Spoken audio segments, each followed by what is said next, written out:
Ladies and gentlemen, good evening and welcome back to our channel once again. And it is my hope and prayer that this video is going to find you guys in good health.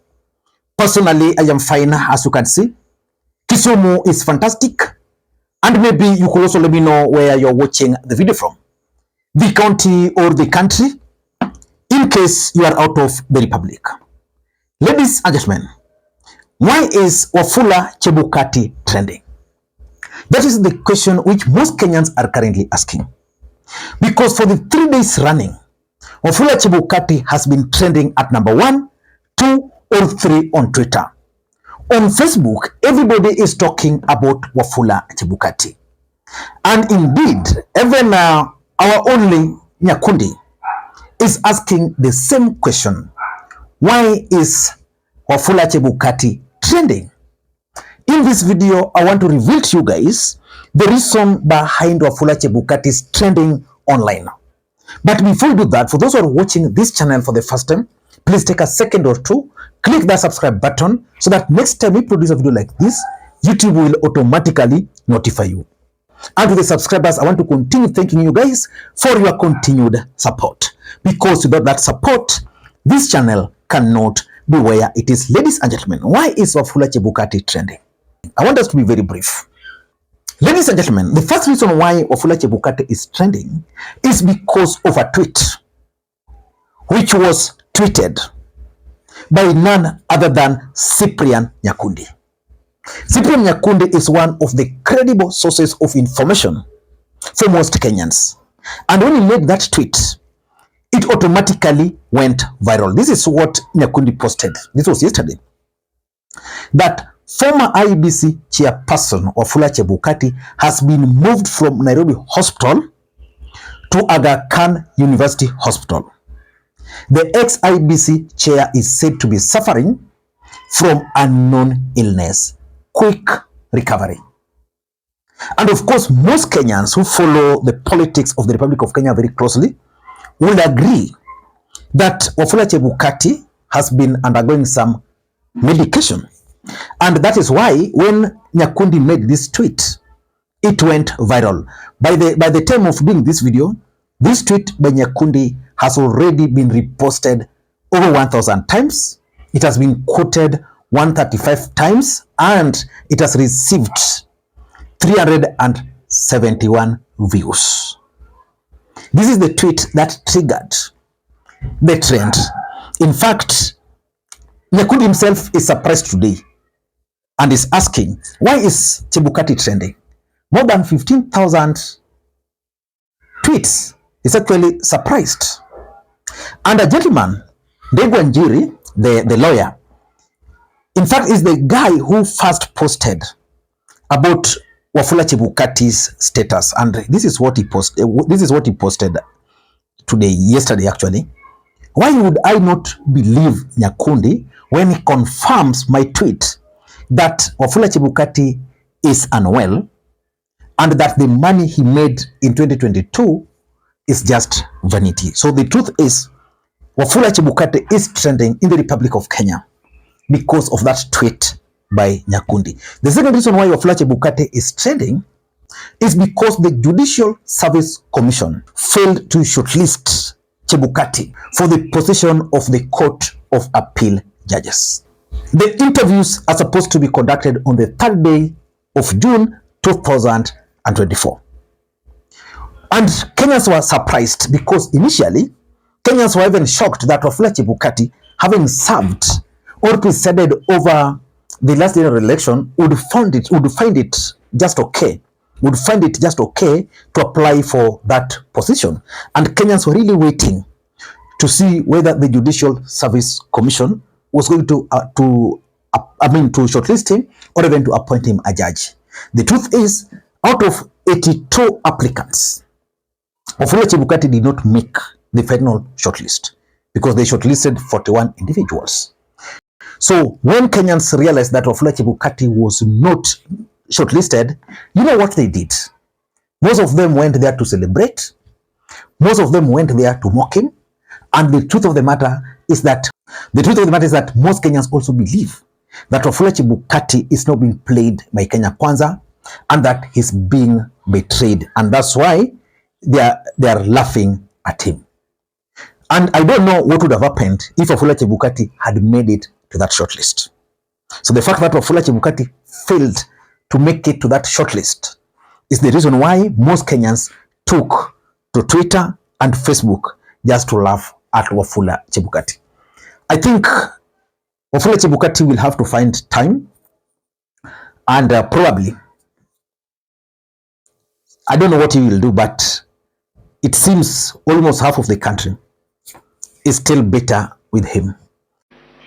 When we go to now the bombshell itself, the top left-hand corner of the form,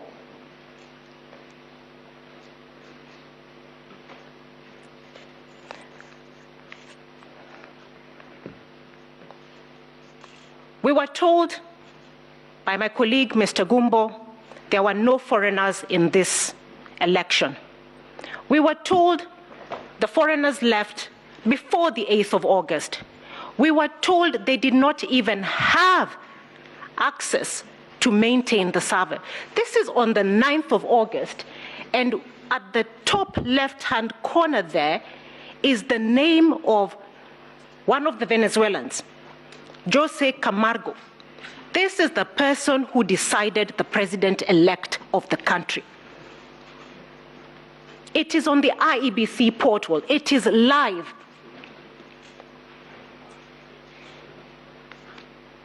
How did that come there? What are you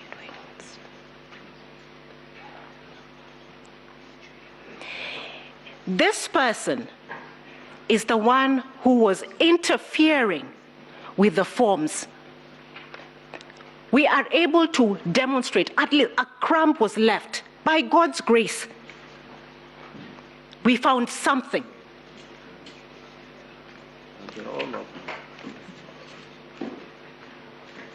We didn't make this up. We were told we forged these documents.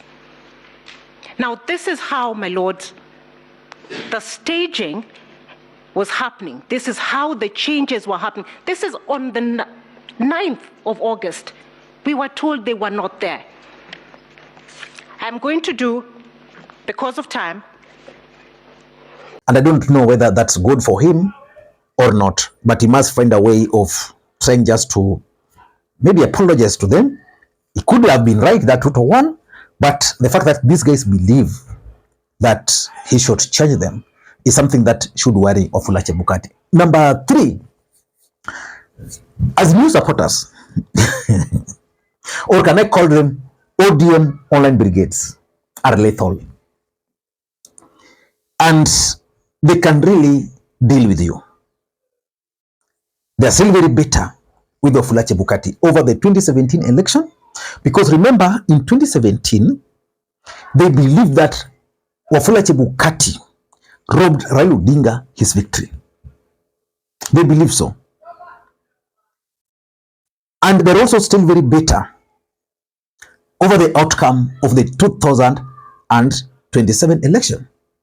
The truth is, majority of ODM or Azimio supporters still believe up to now that Wafula Chebukati was actually bribed.